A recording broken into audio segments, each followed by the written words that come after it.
Bienvenidos. Esta es la versión especializada en salud del noticiero científico y cultural iberoamericano NCC. Soy Jonas Birmar y los acompañaré en este espacio de la Asociación de Televisiones Educativas y Culturales Iberoamericanas, ATEI, que busca difundir la ciencia y la tecnología en toda Latinoamérica. Parece como si China hubiera regresado en el tiempo. En las últimas semanas, sus habitantes enfrentan un nivel de restricciones igual de intensas que las vividas hace 2 años. Una reciente ola de contagios por coronavirus mantiene a unas 25 millones de personas confinadas en la ciudad más grande de China, que además ha necesitado la ayuda de unos 38,000 trabajadores de salud de otras partes del país para poder contener esta emergencia. Calles prácticamente vacías en Shanghái. La mayor ciudad china amaneció con circulación muy reducida debido a las nuevas restricciones impuestas en el país por un brote récord de COVID-19. El país reportó el martes 5.280 casos de coronavirus en las últimas 24 horas, la cifra más alta desde la primera ola de la pandemia a principios de 2020, según datos oficiales. Al menos 13 ciudades chinas enfrentan confinamientos totales y varias otras tienen cierres parciales. En total, cerca de 30 millones de personas estaban confinadas el martes en el país. No entiendo qué pasa en otras ciudades. Las medidas de control funcionaban bastante bien antes y ahora empieza de nuevo. Nunca terminará. Creo que deberíamos escuchar al gobierno. Si nos pide que nos quedemos en casa, deberíamos quedarnos en casa. Si el virus puede ser controlado y podemos vivir normalmente, claro que será mejor. Pero eso depende de cómo se desarrolla el virus y las medidas de control tomadas por el gobierno. Después de la primera ola a fines de 2019, en la ciudad de Wuhan, China logró contener las infecciones mediante restricciones draconianas. Pero recientemente han surgido múltiples brotes vinculados a la llegada de la variante Omicron. Las cifras son pequeñas si se comparan con las de otros países, pero bajo la estrategia china de cero COVID, hasta el brote mínimo es enfrentado con medidas severas. En total, el país registró alrededor de 120,000 casos de COVID y unas 4.600 muertes. La última víctima mortal de la enfermedad se remonta oficialmente a principios de 2021. Desde inicios de año, algunos países europeos levantaron sus restricciones de seguridad contra la COVID-19. Dinamarca fue el primer país de la Unión Europea que, a pesar de tener cifras de contagio importantes, tomó la decisión de levantar estas medidas. Una estrategia seguida por Suecia, Alemania, Francia y el Reino Unido. Ahora es Italia el país que libera sus protocolos de sanidad en busca de regresar a la normalidad. Tras más de 2 años, Italia deja atrás este jueves un inédito estado de emergencia que decretó cuando la pandemia solo era un temor en el resto del mundo. La idea del gobierno es emprender un proceso de aligeramiento progresivo de las restricciones hasta mayo, cuando se decidirá qué hacer con la mascarilla, que es todavía vigente en espacios cerrados. La noche del 31 de enero de 2020, el Ejecutivo italiano se reunía de urgencia tras la detección días antes de algunos casos del coronavirus en turistas chinos y la solución fue tajante: proclamar un estado de emergencia que acaba 790 días después. El final de esta situación inaugura un abril con reglas nuevas y bastante menos restrictivas que en el pasado reciente, empezando por una menor presencia del muy criticado certificado sanitario. Desde este viernes, el certificado ya no será obligatorio en las terrazas al aire libre de Italia, aunque todavía se tendrá que mostrar el pase básico en sitios cerrados. Tampoco se pedirá el pase sanitario para acceder al banco o a las dependencias públicas, mientras que la vacunación seguirá siendo un requisito indispensable en gimnasios o piscinas. Este nuevo periodo también supondrá cambios en relación con contagiados. Ya no será necesaria la cuarentena en caso de haber estado con uno, sino que bastará llevar mascarilla durante 10 días. Hace unas semanas, farmacéuticas encargadas de producir vacunas contra la COVID-19 pedían a la Administración de Alimentos y Medicamentos en Estados Unidos autorizar una segunda dosis de refuerzo para adultos mayores y personas con algún padecimiento que pueda comprometer su salud.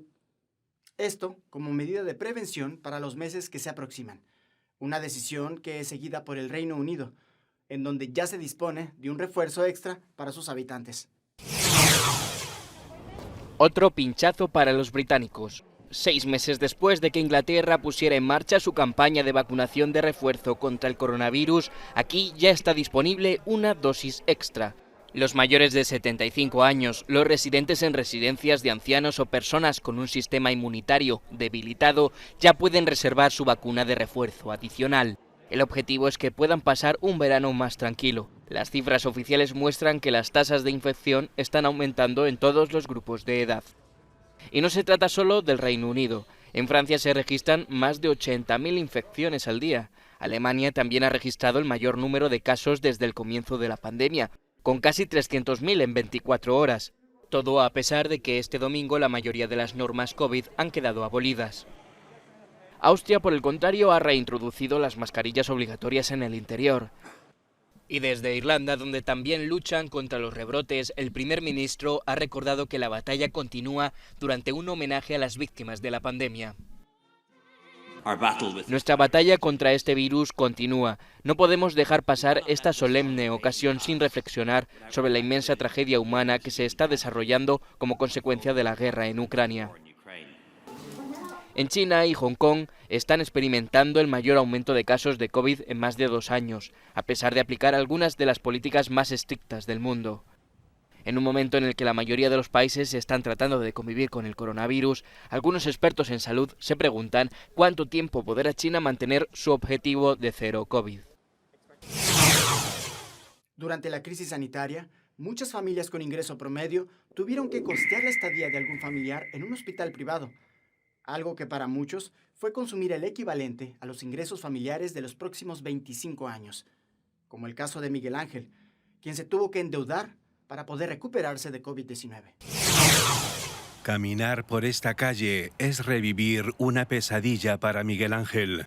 En esta clínica estuvo ingresado por COVID durante 2 semanas de junio del 2020. Tenía un seguro médico privado que no le valió por sufrir diabetes, una condición previa que anulaba la cobertura de COVID. Le daba miedo ir a un hospital público. Varios de sus amigos habían muerto a las pocas horas de entrar. En total, Miguel Ángel se gastó $500,000, $25,000. Entonces, yo durante el tiempo que estuve internado, mi esposa estuvo vendiendo mis 2 vehículos que teníamos, tratando de empeñar mi casa. Y entonces una de las cuestiones que le pudimos decir al director era que me aceptara el vehículo en favor de la cuenta. Según datos oficiales, el 40% de la población mexicana hospitalizada por COVID recurrió a servicios privados. Esto disparó los precios de esta atención en $5,000 respecto a 2020, hasta superar los $25,000 en promedio.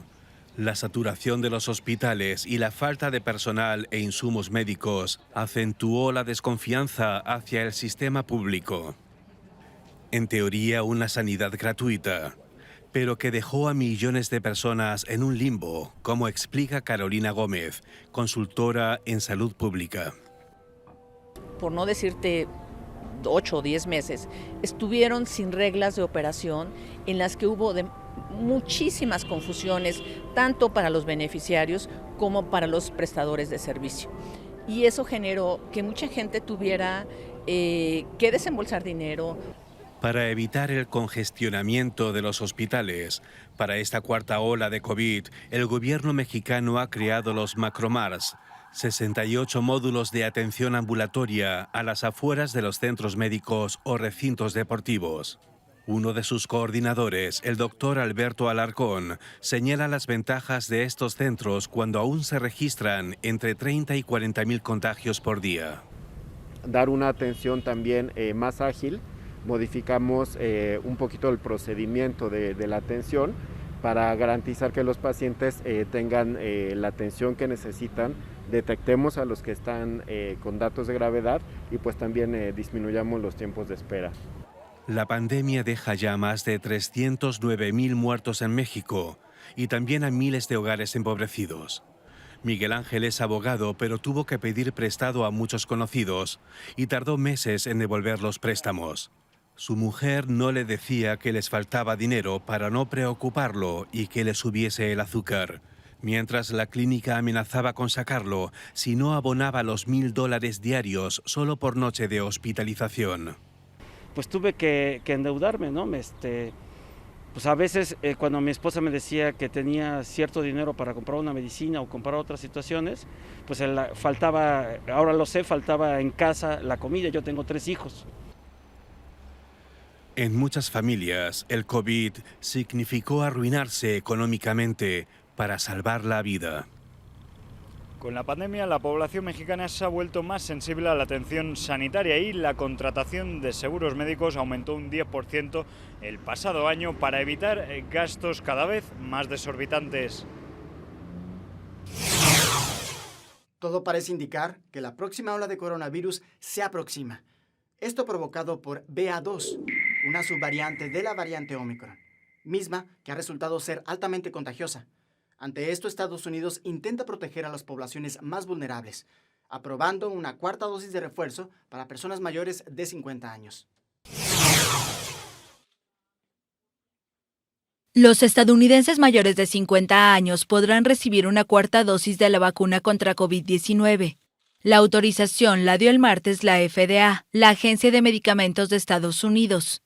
Las vacunas que se usarán serán la de Pfizer-BioNTech o Moderna, ambas de tecnología de ARN mensajero. La autorización llega en un momento en que las autoridades advierten sobre una posible nueva ola de la pandemia y cuando afirman que según la evidencia actual hay cierta disminución de protección con el tiempo contra los efectos graves de COVID-19 en personas mayores e inmunodeprimidas. La FDA se basó en estudios que demuestran que una dosis de refuerzo adicional, administrada 4 meses después de la última, mejoró la protección contra el COVID-19 grave y no se asoció con nuevos problemas de seguridad. Las personas inmunocomprometidas que ya han recibido 4 inyecciones, la última hace al menos 4 meses, ahora son elegibles para una 5ª dosis. La 4ª dosis de Pfizer estará disponible para personas inmunodeprimidas mayores de 12 años y la de Moderna para mayores de 18 años.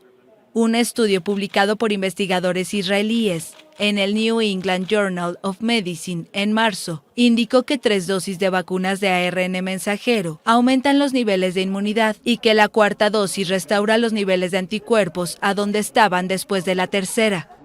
La FDA también citó datos de un estudio en 154 trabajadores de la salud, cuyos niveles de anticuerpos, incluso contra las variantes Delta y Omicron, subieron 2 semanas después de recibir la 4ª dosis. Los expertos señalaron que los beneficios para las personas más jóvenes y saludables aún no están claros.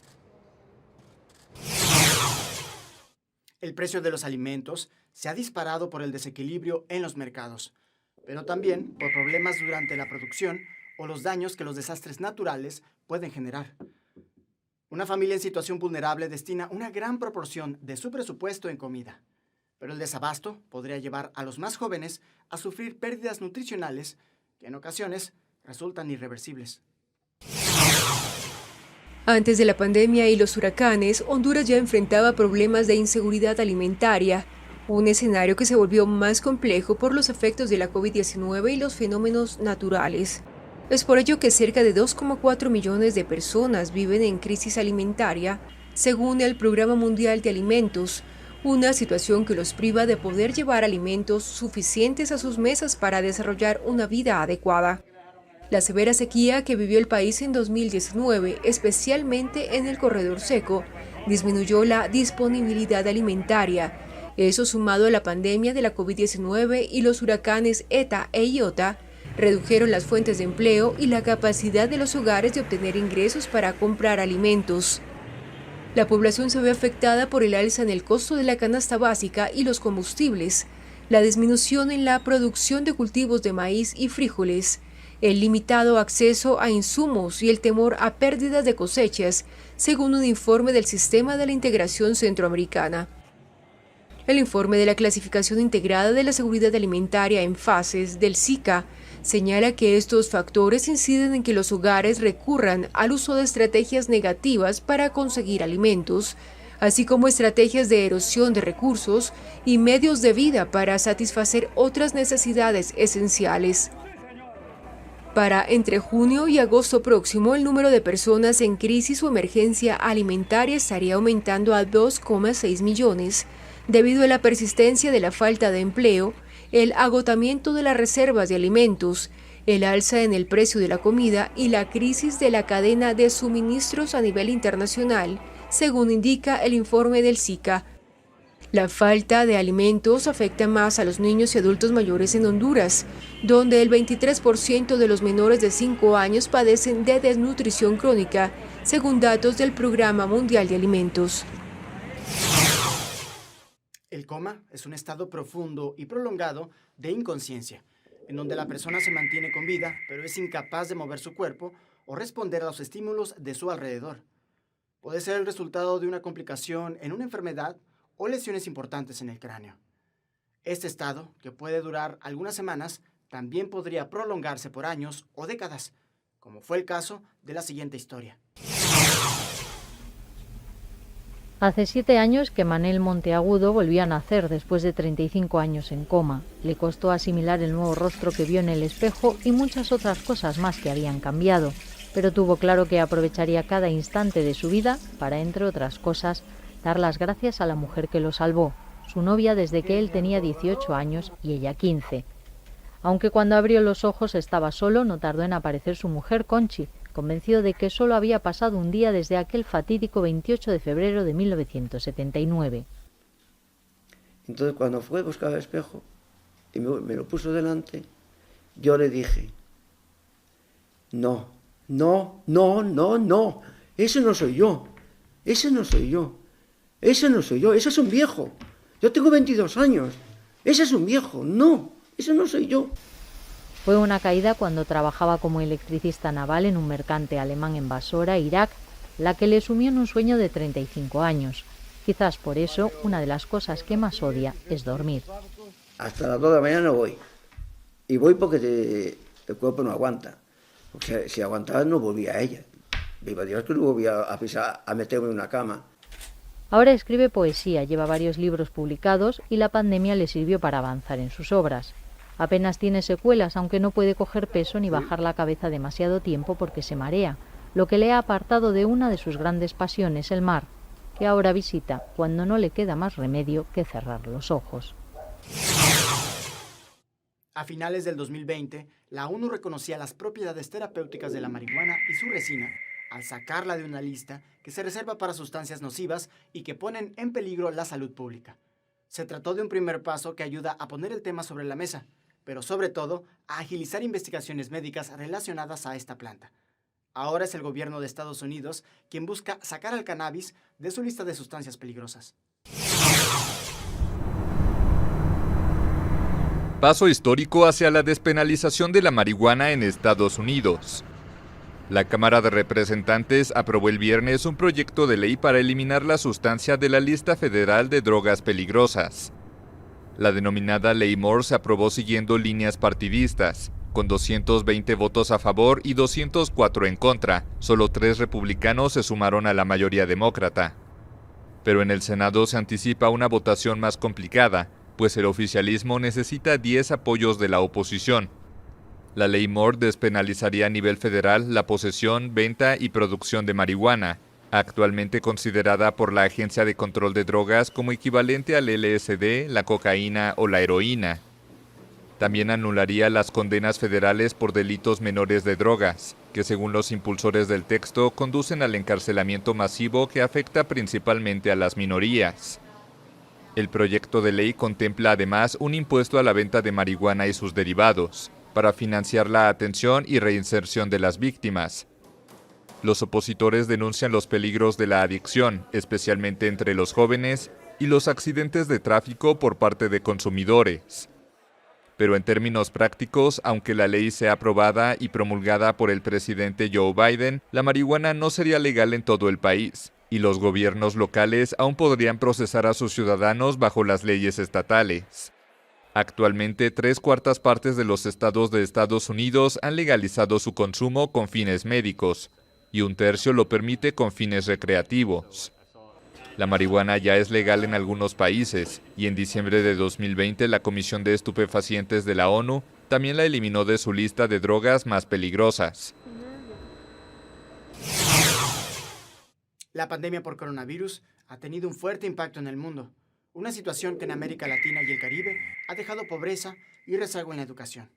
No obstante, es importante recalcar el gran esfuerzo y resultados positivos que ha logrado una sólida red de vacunación, muestra de la iniciativa, las capacidades científicas y tecnológicas de la región latinoamericana para producir y distribuir inmunizantes.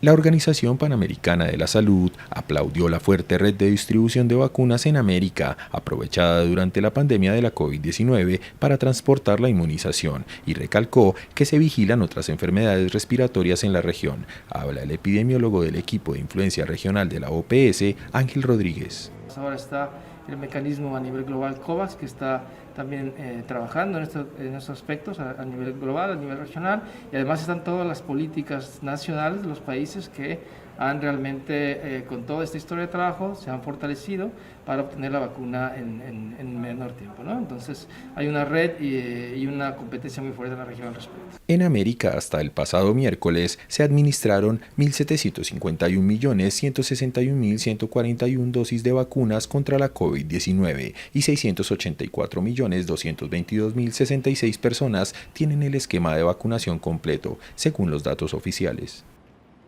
La medida más eficaz para combatir al nuevo coronavirus SARS-CoV-2 es la vacunación, una cuestión que se ha notado en el impacto de las nuevas variantes del virus, como la contagiosa Omicron. A pesar de que Omicron sea más contagiosa, hay una cobertura de vacunación importante de 2 dosis, completa y con refuerzo, que ha permitido disminuir la gravedad de los casos con factores de riesgos, agregó el funcionario de la Organización Panamericana de la Salud. Para el 16 de marzo, la OPS dijo que América registró 901.000 nuevos casos, un 19% menos que la semana anterior, pero en el Caribe y en las islas del Atlántico aumentaron un 56.6%. Gracias por acompañarnos en este viaje informativo en el Noticiero Científico y Cultural Iberoamericano NCC, especializado en ciencias médicas y tecnología de la salud. No se pierdan las emisiones especiales de Ciencia, Tecnología y Cultura con Iván Carrillo y Ana Cristina Olvera. Gracias a los socios de ATEI, que a través de sus plataformas hacen posible esta transmisión.